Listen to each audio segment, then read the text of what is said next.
नमस्कार, मैं हूं विवेकानंद शर्मा और आप देख रहे हैं the Vivek views. The Vivek views के इस एपिसोड में हम चर्चा करेंगे कि किस प्रकार से मंत्रिमंडल का जो विस्तार हुआ है उसके बहाने भी मुख्यमंत्री अशोक गहलोत ने सचिन पायलट पर तीखे वार किए हैं। किस प्रकार से अपने भाषण में मुख्यमंत्री अशोक गहलोत ने सीधा निशाना सचिन पायलट की ओर किया है।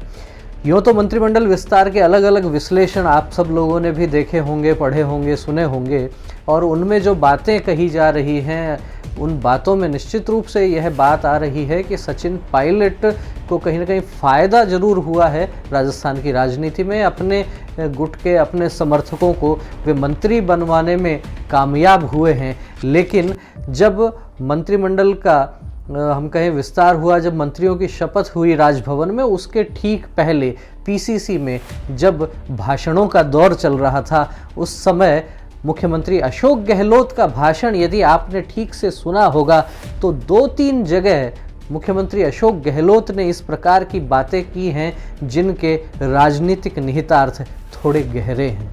जी हाँ, मुख्यमंत्री अशोक गहलोत ने अपने भाषण में एक स्थान पर यह कहा है कि कांग्रेस पार्टी की परंपरा है कि आला कमान का जो नेतृत्व होता है, आला कमान के जो निर्देश होते हैं, उनकी पालना करना हम सबकी जिम्मेदारी होती है। इंदिरा के जमाने देखते हैं जो कांग्रेस का हाईकमान फैसला करता है, नीचे तक उसको स्वीकार करता है। ये हमारी बहुत बड़ी ताकत थी। मुझे उम्मीद है कि फैसले होने के बाद में हम सब मिलकर कैसे लागू करें, अपने निर्वाचन निभाएं और योगदान करें। तो जो मंत्रिमंडल का विस्तार हुआ है वह निश्चित रूप से आला कमान के दबाव में हुआ है। हमने द विवेक व्यूज़ के पुराने वीडियोज़ में 1-2 जगह यह स्पष्ट भी किया था कि केंद्र का किस प्रकार से मुख्यमंत्री अशोक गहलोत पर दबाव है। वे मंत्रिमंडल में विस्तार नहीं करना चाह रहे थे, लेकिन केंद्र का दबाव था, और जो केंद्र का दबाव यहाँ तक आया, इसमें निश्चित रूप से हम ये कह सकते हैं कि सचिन पायलट मजबूत जरूर हुए हैं। लेकिन फिर भी बातों ही बातों में एक बात तो यह आई कि मुख्यमंत्री अशोक गहलोत यह विस्तार नहीं करना चाहते थे, आला कमान के दबाव में उन्होंने यह किया। और इसके साथ ही उन्होंने अपने भाषण के उत्तरार्ध में जो बातें कही वे भी बहुत ध्यान देने वाली बात है। मुख्यमंत्री अशोक गहलोत ने अपने उस भाषण में यह कहा कि जब सरकार काफ़ी समय तक होटल में रही, जब सरकार पर संकट आया, उस दौर में जिन लोगों ने सत्ता का सहयोग किया, अशोक गहलोत की कुर्सी बचाने में जिन्होंने मदद की, वे उनको कभी नहीं भूल सकते। हालांकि ये बात उन्होंने कही कि जो जिन्होंने सरकार बचाई, लेकिन कहीं ना कहीं इसमें से निहितार्थ यह भी निकाला जा सकता है कि आखिर ये नौबत क्यों आई। राजनीतिक विश्लेषक इस बात पर अपना अपना विचार रखते हैं, लेकिन एक बात बिल्कुल स्पष्ट है कि मुख्यमंत्री अशोक गहलोत शपथ ग्रहण से पहले, मंत्रियों के शपथ ग्रहण से पहले जिस प्रकार से पीसीसी में भाषण दे रहे हैं, जहां सभी नए जो मंत्री बनने वाले हैं उन लोगों के तिलक लगाया जा रहा था, और वहां पर तमाम कांग्रेस के तमाम बड़े नेता वहां मौजूद थे, उन सबकी उपस्थिति में अशोक गहलोत यह दोहराते हैं कि जिनके कारण हमारी सरकार बची है, हम उनको नहीं भूल सकते। हम लोग जब क्राइसिस में थे तब भी काम की कमी नहीं रखी।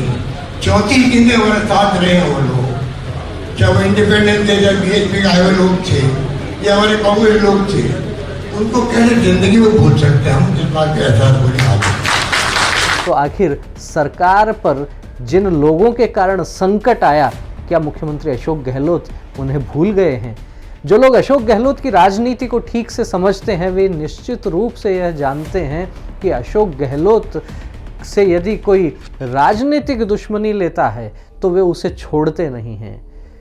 राजनीतिक प्रतिद्वंदियों को ठिकाने लगाने का काम जिस तरह से राजस्थान की राजनीति में अशोक गहलोत करते हैं, शायद ही कोई दूसरा नेता उनके आसपास भी हो। जिस दौर में मुख्यमंत्री अशोक गहलोत कांग्रेस पार्टी का नेतृत्व करके और जब मुख्यमंत्री बनने की जब बात आती थी और दावेदार उनके समक्ष कभी सीपी जोशी हुआ करते थे, कभी परसराम मदेरणा हुआ करते थे, कभी शीशराम ओला का एक अपना गुट हुआ करता था, कभी मिर्धा जो परिवार है उसकी अपनी एक राजनीति होती थी। उन सब राजनीतिक घरानों की आज क्या स्थिति है सब निश्चित रूप से जानते हैं। लेकिन जब शपथ ग्रहण से पहले अशोक गहलोत ये याद करते हैं कि हमारी सरकार पर संकट आया था, आप क्या समझते हैं जिनके कारण आया था, क्या वे उन्हें भूल गए हैं? तो मुख्यमंत्री अशोक गहलोत का यह कहना कि जिन्होंने सहयोग किया है वे उन्हें कभी नहीं भूल सकते, यह इशारा सीधे सीधे सचिन पायलट की तरफ भी है कि जिनके कारण यह संकट आया था उन्हें भी वे नहीं भूल सकते। तो राजनीतिक रूप से हम यह कह सकते हैं कि आने वाला जो समय है वो सचिन पायलट के लिए कुछ कठोर हो सकता है। आने वाला समय सचिन पायलट के लिए कहीं न कहीं नई चुनौतियां, नई परेशानियां लाने वाला भी हो सकता है, क्योंकि मुख्यमंत्री अशोक गहलोत का दिमाग जिस प्रकार से राजनीतिक चालें चलता है, जिस प्रकार से राजनीतिक हथकंडे अपनाए जाते हैं, हो सकता है कुछ आने वाले समय में ऐसी चीज़ें हों जिनसे पता लगे कि सचिन पायलट किसी जाल में उलझ गए हों। तो जो भाषण अशोक गहलोत ने पीसीसी में दिया उसके बहुत गहरे मायने हैं, और सहयोगियों को जिस प्रकार से मंत्रिमंडल में स्थान दिलाने की बात हो या फिर राजनीतिक नियुक्तियों के माध्यम से उन्हें एडजस्ट करने की बातचीत की जा रही है, एक बात स्पष्ट रूप से दिखती है कि निर्दलीय विधायकों को भी उन्होंने यहाँ वहाँ जिस प्रकार से वो चाहते थे एडजस्ट करने का काम किया है। बाबूलाल नागर जिनकी छवि किस प्रकार से धूमिल हुई थी हम सब जानते हैं, उनको भी चुनाव वो लड़के जीतते हैं और उनको भी सलाहकार के रूप में उन्होंने स्थान दिया है। राजेंद्र गुढ़ा मुख्यमंत्री के विश्वस्त माने जाते हैं, डॉक्टर राजकुमार शर्मा का नाम आता है, अनेक नाम, रामकेश मीणा का भी नाम इसमें आता है, अनेक नाम इस प्रकार से आते हैं। तो निश्चित रूप से ये कहा जा सकता है कि सचिन पायलट खेमे के कुछ लोग मंत्री बने हैं, तो अशोक गहलोत ने भी अपने नज़दीकियों को एकदम किनारे नहीं लगाया है, उनको भी कहीं ना कहीं एडजस्ट करने की बात की है। लेकिन यह वीडियो जिस प्रकार से मैं आपको कह रहा था, इस बात के लिए हमने बनाया है कि अशोक गहलोत कभी कुछ बोलते हैं तो वो बिना सिर पैर की बात नहीं करते, जो बोलते हैं उसके गहरे निहितार्थ होते हैं। वो कहीं ना कहीं भविष्य में जो कुछ होने वाला है उसका आधार तैयार कर रहे होते हैं। तो यह निश्चित मान लीजिए कि पीसीसी में जो उनका भाषण हुआ है उसके गहरे निहितार्थ हैं।